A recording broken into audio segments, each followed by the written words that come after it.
Allora, siamo tornati a parlare del DDL stupri, delle ragioni del dissenso, del consenso, eccetera. Sta parlando prima di dare la parola a Margherita Grigolato, finiamo un po' il discorso con Ivana Fogo e si diceva perché non basta il dissenso, quindi voi siete contrari sostanzialmente a come è stato modificato il testo di legge, per le quali basterebbe il no, dire no.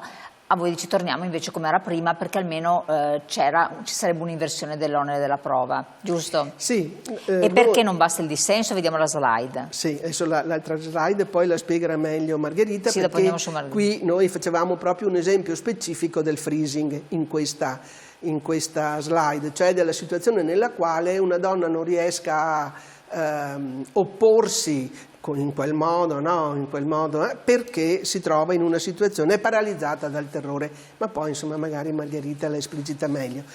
La cosa che a noi sconvolge di più è che a nostro avviso si torna come eravamo prima, cioè non abbiamo, come dire, abbiamo scherzato, no? Nel senso che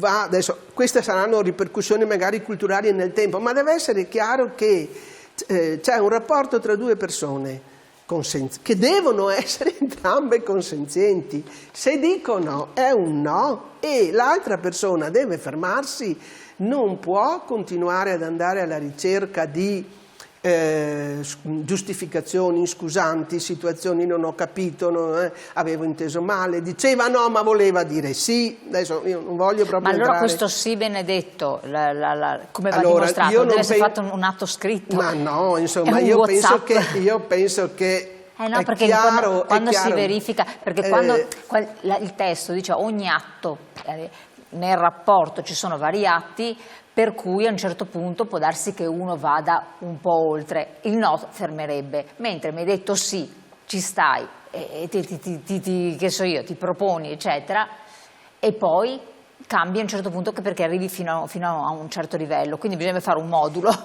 di consenso in modo tale che... Allora no, voi capite che non è possibile, questo non è possibile, ma la questione è molto in questo caso davvero è la vittima che deve dimostrare che ha detto non solo alla parola no, se ti dico no, non solo la parola no, ma che deve dimostrare che ha compiuto si è difesa, ripeto, passa dall'aggressore alla vittima. Ecco, questo è fondamentale.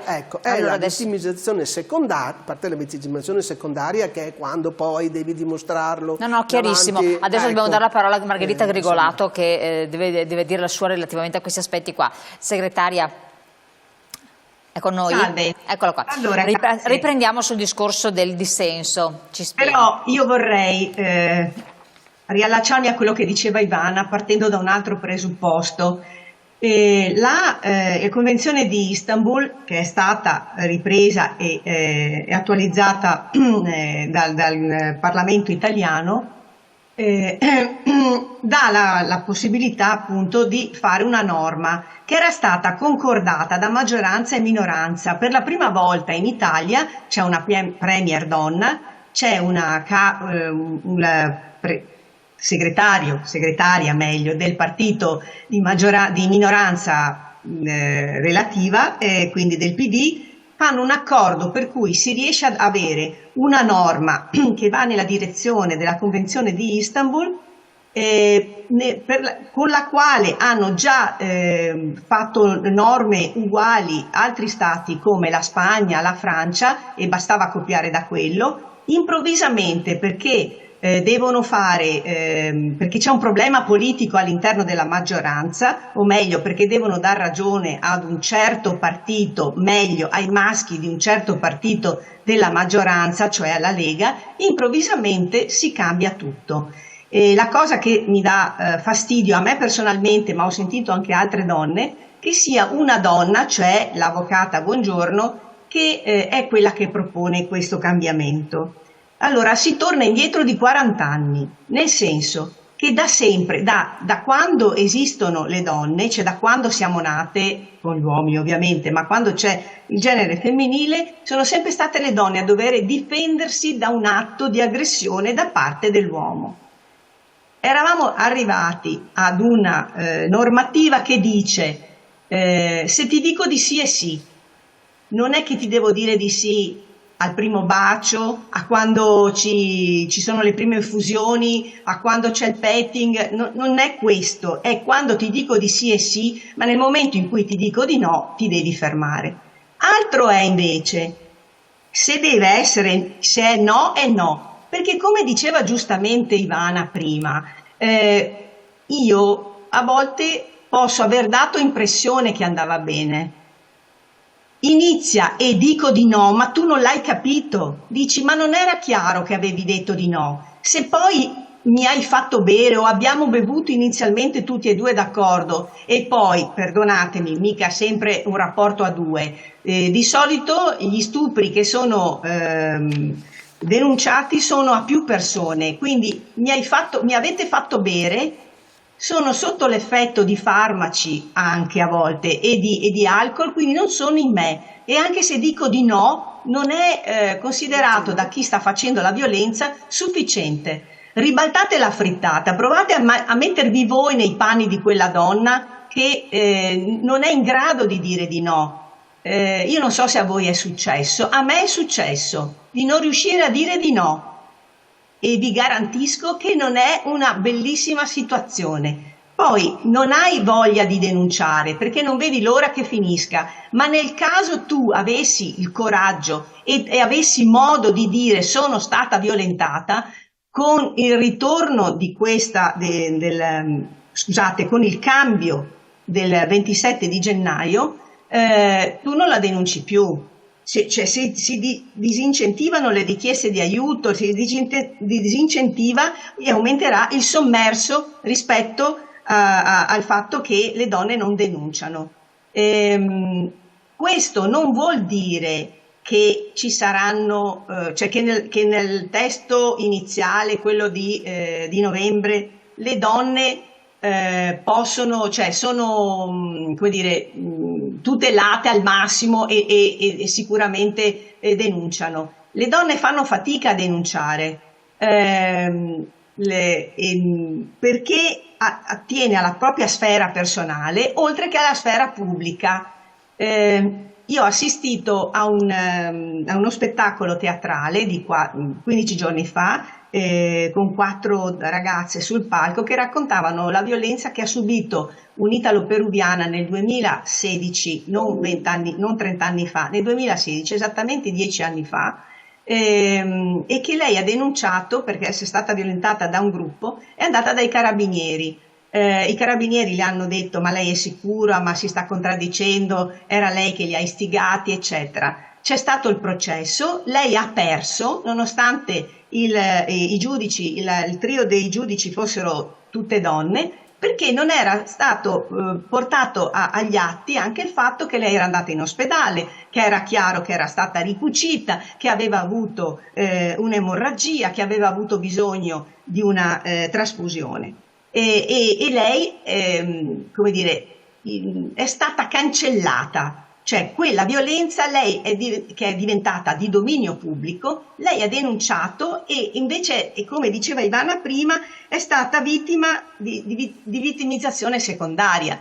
Ora, per carità, ho fatto un esempio un po' pesante, un po' tanto pesante, non succede spesso così, anzi mi auguro che succeda sempre di meno. Però se è una violenza che attiene alla sfera familiare o amicale e quindi la donna da sola come dire, si farà remora di denunciare, ma quando è troppo, col no è no, i casi di denuncia saranno ancora inferiori.